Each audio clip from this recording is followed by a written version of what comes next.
So the next 3 episodes of the Friendly Neighborhood Spider-Man is here, and I wondered why did they put out 3 episodes in a single batch. In the first week we got 2 episodes, and now in this week we got 3 episodes. That means only 5 episodes are remaining. And I was like, are they trying to just complete the whole season in just 1 month, maybe in just 4 weeks? And I thought about it and I was like, yeah, that is exactly what they are trying to do, because on 4th of March we are getting Daredevil Born Again season 1. So it would properly make sense to just complete the whole story of the Friendly Neighborhood Spider-Man within just a span of 1 month before the release of Daredevil Born Again, because they do not want to collide or overlap their 2 shows. Who would want that? Now the highlight for me of these 3 episodes were not the villains or not where the story is going, but how they explained what the alternate universe could be if Norman Osborn would have existed in the MCU. Because we got the reference of Civil War, we got the reference of the Chitauri Army, we got the reference of Ultron, and most importantly we got the reference of the Sokovia Accords and how it is impacting not only the other superheroes but also normal people. Because for normal people, the superheroes are heroes, quite like god figures, and they are their utmost fans. Therefore people just look up to them and they are their utmost believer, they are their utmost supporters. And therefore Nico in one scene asks to Peter whom he would have sided with, Captain America or Iron Man. So that was a great way to show what the ramifications of the Sokovia Accords were on the normal people, because the normal public was actually choosing sides.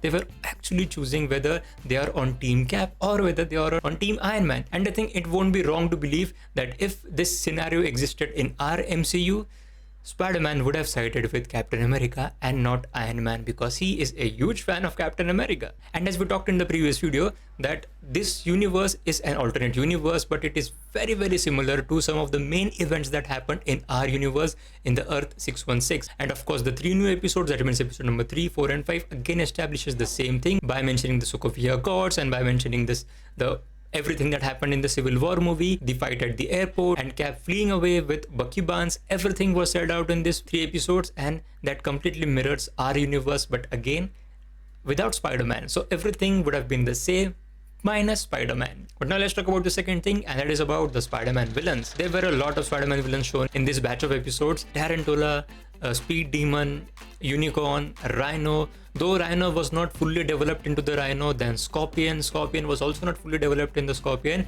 but the main villain was Dr. Otto Octavius. And Dr. Otto Octavius was again not shown with his tentacles. He was just a normal Dr. Octavius, but he says a couple of very interesting things which I want to point out. And one of the things that he says was, "My name should be held in higher regard than Stark, Banner, Osborn. You will be." And fair enough, he is again a very talented scientist, but he just doesn't get that recognition, and therefore he turns into a villain, so to say. So basically he was selling all these enhancements to different people, to different criminals, and making them into supervillains. And I'm sure at the end of the season he will definitely turn into the proper Dr. Octavius, the villain. But here's another thing. Dr. Otto Octavius was also planning something big, but we don't really know what his plan could be. And I think Marvel could really pull off what happened in the second Spider-Man movie directed by Sam Raimi, of the power of the sun in the palm of my hands. They could really pull that off here. And by the way, episode number 3 was all spent on the various iterations of the Spider-Man suit, and every suit was kind of very hilarious, very funny. The first one was also a nod to Thor and what the cape would do to you. But as far as I am concerned, that suit really looked like a Power Ranger suit. But eventually at the end we'll definitely see the proper red and blue suit from Spider-Man. Now there's one thing that I really liked about the show, and that was they were really showing the parallels between the life of Lonnie and the life of Peter Parker. There were a lot of scenes which were just intercut between them, and it was again setting up the story of Lonnie, because I was wondering why they're giving Lonnie so much screen time. And after watching the 5th episode, I do think that he is going to be perhaps one of the biggest villains, because he got the name of Tombstone. We should call you Tombstone. And Tombstone is another big Spider-Man villain, so I think at the end of the season he may take over as the main villain of the show. And of course we will have the Dr. Octavius, we'll also have the Rhinos, the Scorpions, and all the other classic Spider-Man villains, but maybe the main villain could be either Doc Ock or Tombstone. And at the end I would like to mention Spider-Man. Spider-Man was so good in this show. The dubbing artist did a fantastic job, and all the moves that Spider-Man does and all the all the talking that Spider-Man does while he's fighting, all his cheeky jokes. I'll tell you what. You guys surrender peacefully, and I will ask the cops to give you adjoining cells. Deal? Not just jokes, but they are sometimes so hilarious, and he's that kind of a guy. Spider-Man is essentially a guy who talks quite fast, who just cracks up jokes, and who just humiliates his villains just by talking. You brought a knife to a web fight? That's actually really smart. Just by trash talking.